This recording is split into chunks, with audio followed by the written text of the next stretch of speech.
महाराष्ट्राचे राज्यपाल आचार्य देवव्रतजी यांनी प्राकृतिक शेतीवर प्रचंड मोठे प्रयोग केलेले आहेत। प्राकृतिक शेतीचे तज्ञ अशा प्रकारे त्यांच्याकडे पाहिलं जातं।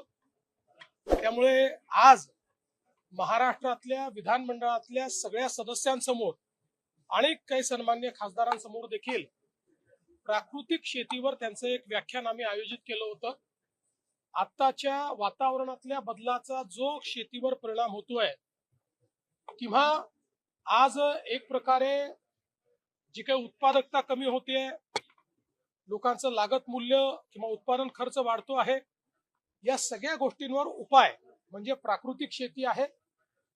हे उदाहरणासहित पद्धतीसहित अतिशय सुंदर पद्धतीनं आचार्य देवव्रत साहेबांनी या ठिकाणी मांडलं आणि आता माननीय राज्यपालांच्या नेतृत्वामध्ये एक मोठं प्राकृतिक शेती मिशन हे महाराष्ट्रामध्ये आम्ही सुरू करतो, ज्यातनं शेतकऱ्यांचा उत्पादन खर्च कमी होईल, त्यांची उत्पादकता वाढेल, त्यांच्या जमिनीची क्षमता आणि कस वाढेल आणि त्यातनं शेती फायद्याची होईल, अशा प्रकारचा प्रयत्न आहे।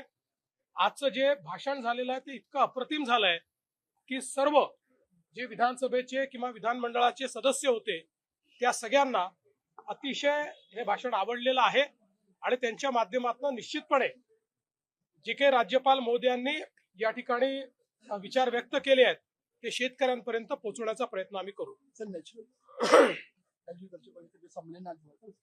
ठीक है, जो प्राकृतिक खेती के संदर्भ में महाराष्ट्र के राज्यपाल जी आचार्य देवव्रत जी का आज व्याख्यान हुआ है, वो इस क्षेत्र के तज्ञ यानी एक्सपर्ट माने जाते हैं। आज किसानों का लागत मूल्य बढ़ रहा है क्योंकि हम बहुत बड़े पैमाने पर रासायनिक खेती कर रहे हैं, उसको नेचुरल खेती की ओर कैसे ले जाए, हमारे जमीन की जो उर्वरा की क्षमता है उसको कैसे बढ़ाया जाए, हम ज्यादा उत्पादकता कैसे ले, ज्यादा प्रोडक्टिविटी हमारी कैसे बढ़ाए और कम खर्चे में उसको कैसे करें और नेचुरली कैसे करें, इस सारी चीजों के ऊपर बहुत सुंदर विचार उन्होंने हमारे सामने रखे। इसलिए मैं उनका बहुत बहुत आभार व्यक्त करता हूं और उनके नेतृत्व में महाराष्ट्र में प्राकृतिक खेती का एक मिशन हम लोग हाथ में लेंगे और किसानों को ये खेती फायदे की हो, इस दृष्टि से हम लोग प्रयास करेंगे। त्याच्यावर आता सगळी कारवाई झालेली आहे आणि त्या संदर्भात सांगू, आज